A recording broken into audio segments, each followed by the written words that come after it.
నమస్కారం అందరికీ. ఇందాకే ద ఎలైక్జర్ అని ఒక జాంబీ హారర్ మూవీ చూసా. ఇది Indonesian horror movie, dark and క్రీపీగా ఉండే మూవీ. నాకు ఎలా అనిపించిందో ఈ మూవీ ఇప్పుడు మాట్లాడతా. ఇక కథ విషయానికి వస్తే, ఒక చిన్న విలేజ్లో ఒక ఫ్యామిలీ జనరేషన్స్ నుండి ట్రెడిషనల్ ఎలైక్జర్ ప్రిపేర్ చేస్తూ ఉంటారు. బట్ ఈసారి వాళ్ళు కొత్తగా ఒక సీక్రెట్ ఫార్ములాని డిస్కవర్ చేస్తారు. ఆ ఫార్ములా ఏంటంటే, ఆ మెడిసిన్ తీసుకుంటే ఓల్డ్ ఏజ్ వాళ్ళు కూడా యంగ్గా మారుతారని, అండ్ ఏ డిసీజ్ అయినా సరే అది హీల్ చేస్తుందని. బట్ వాళ్ళు అనుకునేది డిఫరెంట్గా మారుతుంది. ఆ మెడిసిన్ జాంబీస్ని క్రియేట్ చేస్తుంది. అండ్ తర్వాత అక్కడ ఏం జరిగిందన్నదే కదా. చాలా బాగుండే మూవీ అసలు. అండ్ కొన్ని సీన్స్ అయితే నెక్స్ట్ లెవెల్ అనిపించినాయి.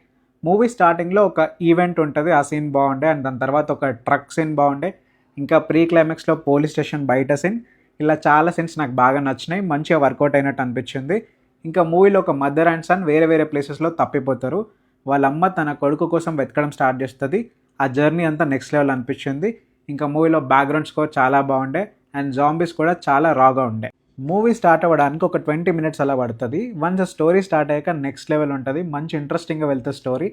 అండ్ టెన్షన్ కూడా మనం ఫీల్ అవుతాం. అండ్ ఆ మూవీలో కొన్ని ఎమోషనల్ సీన్స్ కూడా ఉన్నాయి, అవి కూడా చాలా బాగా అనిపించినాయి. ఒక లవ్ స్టోరీ, ఒక ఫ్యామిలీ స్టోరీ, ఇంకా మదర్ అండ్ సన్ రిలేషన్షిప్, ఇలా కొన్ని మంచి సీన్స్ ఉండే, అవి మంచిగా వర్కౌట్ అయినాయి. అండ్ మీకు జాంబీ మూవీస్ నచ్చితే ఈ మూవీ నెక్స్ట్ లెవెల్ అనిపిస్తుంది. నాకైతే రీసెంట్ టైమ్స్లో బాగా నచ్చిన జాంబీ మూవీ ఇది. చాలా బాగా నచ్చింది నాకు. అండ్ మీకు పక్కా రికమెండ్ చేస్తాను చూడమని. ఇన్ కేస్ మీకు ట్రైన్ టు బూసన్ లాంటి మూవీస్ నచ్చితే ఈ మూవీని అయితే అస్సలు మిస్ అవ్వకండి. ఈ జాంబీ హారర్ మూవీ నెట్ఫ్లిక్స్లో ఇంగ్లీష్ ఆడియోతో కూడా అవైలబుల్గా ఉంది. సో ట్రై చేయండి ఒకసారి. ఇన్ కేస్ ఈ మూవీ చూస్తే మీకు ఎలా అనిపించిందో కామెంట్స్లో చెప్పండి.